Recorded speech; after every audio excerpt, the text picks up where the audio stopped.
Hope you all are doing good. आज जैसे कि टाइटल भी आप लोग देख रहे होंगे, काफ़ी इस वक्त पाकिस्तान के अंदर जितने भी ट्रेडर्स और क्रिप्टो रिलेटेड जो न्यूबीज़ हैं वो काफ़ी घबराए हुए हैं कि क्या होने जा रहा है। और ये वो जो पास्ट फ्यू डेज़ में वीडियोस आई हैं वकार ज़का की भी, तो बेसिकली इस वीडियो में मैं काफ़ी चीज़ें आपको क्लियर करूँगा, जिसके बाद होपफुली आपकी जो टेंशन और वरीज जो हैं वो ज़रा कम होंगी। तो बेसिकली लोगों ने रिसर्च की भी नहीं है और वो ऐसे ही जो है आके बस एक वो फट सा मार्केट में फैलाना शुरू हो गए हैं।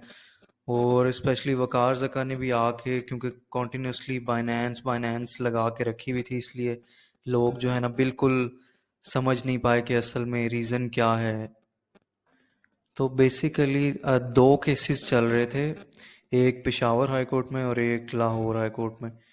अब एक है माइनिंग से रिलेटेड, जो कि ऑलरेडी जिस पे जजमेंट आ चुकी है, लेकिन आई थिंक सो एक हेयरिंग 20th को भी है। अब उसमें माइनिंग मशीन्स जो हैं वो बैन हुई हैं, वो पहले भी पाकिस्तान में लीगल नहीं थी, जो कि ऑलरेडी एक इंडिविजुअल थे, उनकी माइनिंग मशीन्स जो हैं वो पकड़ के एफआईए ने, तो उन्होंने केस किया हुआ था। तो वो फिर ऑलरेडी डिक्लेयर कर दिया कोर्ट ने कि माइनिंग तो ऑलरेडी बैन ही थी। अब बात करते हैं जो लाहौर हाई कोर्ट में केस होना है 20th को, जिसकी हेयरिंग है। उसके अंदर अब मेन इशू वहाँ पे जाके है कि अभी ना बाइनेंस बैन होगी ना कोई और एक्सचेंज बैन होगी। अब 20th को जो जजमेंट आएगी लाहौर हाई कोर्ट की, उसमें डिसाइड होगा कि वेदर वो बैन करते हैं इसको या नहीं करते। तो अभी से जो मार्केट में ऐसे ही लोग डरे हुए हैं ये वो, तो इसका अभी ऐसा सच कोई डरने की ज़रूरत नहीं है आपको।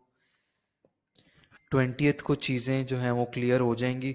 उसके बाद जो है आगे फर्दर किस तरह काम किया जा सकता है और क्या वेज हैं वो भी मैं आपको बताऊंगा। लेकिन ये है कि फ़िलहाल 20th तक आप इजी होके ट्रेड और हर चीज़ कर सकते हैं।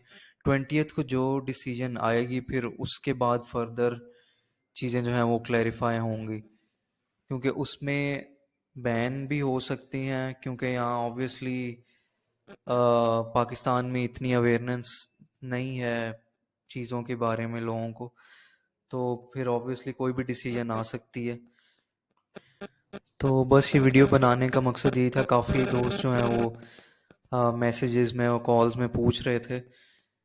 तो अभी 20th तक कोई इशू नहीं है, आप जिस तरह ट्रेडिंग करना चाहते हैं कर सकते हैं।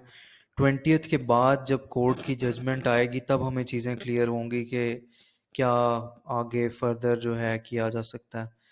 और उसकी सेवरल ऑप्शंस हैं, आप डिसेंट्रलाइज्ड एक्सचेंजेस यूज़ कर लें अगर वीपीएन वगैरह का इशू हो या कुछ भी। तो वो खैर बाद की चीज़ें हैं, वो मैं आपको फिर बाद में ही गाइड कर सकता हूँ उसके बारे में। और इवन जिस तरह पीछे पबजी भी बैन हुई और पाकिस्तान में टिकटॉक और ये सारी चीज़ें बैन होती रही हैं, तो उसमें होता ये है कि जब भी अगर ऐसा आए भी सही डिसीजन, तो अगर यूथ जो है वो आ, उसके अगेंस्ट अपनी वॉइस जो है वो रेज करेगी, तो फिर जाहिर है गवर्नमेंट को चेंज करनी पड़ती हैं डिसीजंस। तो इसमें भी हो सकता है कि अभी पहले कोई ऐसा कि आ जाए बैन के ऑर्डर्स या कुछ, तो फिर लेकिन विद इन अ मंथ और 2 मंथ्स जो है वो चीज़ें जो हैं वो नॉर्मलाइज हो जाएंगी जब प्रेशर आएगा गवर्नमेंट पे। क्योंकि उनको अभी जो ऑफिशियल्स बैठे हैं, सॉरी टू से, उनके पास इतनी अवेयरनेस है ही नहीं कि यानी ये क्रिप्टो करेंसीज हैं क्या, किस तरह यूज़ होती हैं। हालांकि पूरा वर्ल्ड जो है वो आहिस्ता आहिस्ता अडॉप्ट किया जा रहा है। पाकिस्तान में तो इवन ये हाल है कि जो टॉप के जर्नलिस्ट हैं इधर के, जैसे कामरान खान की पिछले दिनों में स्टेटमेंट देख रहा था कि पाकिस्तान में डॉलर का प्राइस इस वजह से ऊपर जा रहा है कि लोग क्रिप्टो करेंसीज में पैसा डालना शुरू हो गए हैं और पाकिस्तान को चाहिए कि चाइना की तरह बैन कर दे। तो अगर थोड़ी सी भी इन लोगों ने रिसर्च की हो इस पे और थोड़ी अवेयरनेस हो, तो इनको आइडिया हो कि अब ये चाइना की एग्जांपल दे रहे हैं और इनको ये नहीं पता कि China is the second biggest holder of crypto currencies. इतना पाकिस्तान के पास वेल्थ नहीं है जितना सिर्फ चाइना ने बिटकॉइन के अंदर अपना पैसा लगाया हुआ है। It's nearly $14 billion. तो ये चीज़ें जो हैं, अब चाइना जो है वो तो मार्केट को मैनिपुलेट करता है। वो साल में 2 दफ़ा बैन कर देता है क्रिप्टो करेंसीज को, और वो सिर्फ प्राइस गिराने के लिए। और जब वो प्राइस गिरता है तो उनकी गवर्नमेंट उठा लेती हैं बिटकॉइंस। तो अब बेसिकली उन गवर्नमेंट्स को आइडिया है कि जी आगे फ्यूचर इसी का ही है, क्रिप्टो करेंसी का है। लेकिन यहाँ पे जिस तरह अनफॉर्चुनेटली मुस्लिम वर्ल्ड में पहले भी होता रहा है कि न्यूज़पेपर को बैन किया गया, और इसी तरह मस्जिदों में स्पीकर्स को बैन किया गया डिफरेंट उलमा कराम की तरफ से। तो जब अवेयरनेस नहीं होती तो फिर ये सारी चीज़ें होती हैं। जैसे अभी भी काफ़ी उलमा कराम की भी अगर डिस्कस किया जाए तो वो भी इस चीज़ को समझते हैं कि जी ये हराम है, ऐसा है वैसा है, कि ये ड्रग्स के लिए यूज़ होता है या कुछ। तो अब क्या बंदा उनको कहे कि इतनी भी उनमें अवेयरनेस नहीं है। बाहर की दुनिया में जाके देखें, कोई ऑनलाइन वर्ल्ड में आके देखें तो बाहर ऑस्ट्रेलिया में अगर मैं एग्जांपल दूं तो वहाँ पे even you can buy a cup of coffee with crypto currencies. और दुनिया में कोई भी चीज़ आप बाय बाय कर सकते हैं, इससे शॉपिंग हो रही है, इससे और काफ़ी चीज़ें हैं। अगर ड्रग्स और ये इन चीज़ों में काम होना है तो वो तो आप किसी करेंसी में भी कर सकते हैं। यूनाइटेड यूएस डॉलर के अंदर भी कर सकते हैं, और सारी करेंसीज में होता आ रहा है।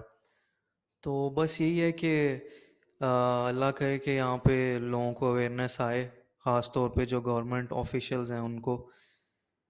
क्योंकि दुनिया में इस वक्त जो जीनियस माइंड्स हैं they are moving towards blockchain. तो अगर पाकिस्तान अडॉप्ट नहीं करेगा तो जिस तरह वैसे दुनिया में ये पीछे रह गया है काफ़ी चीज़ों में, अब फ्यूचर में भी ये पीछे रह जाएगा इस न्यू टेक्नोलॉजी के अंदर।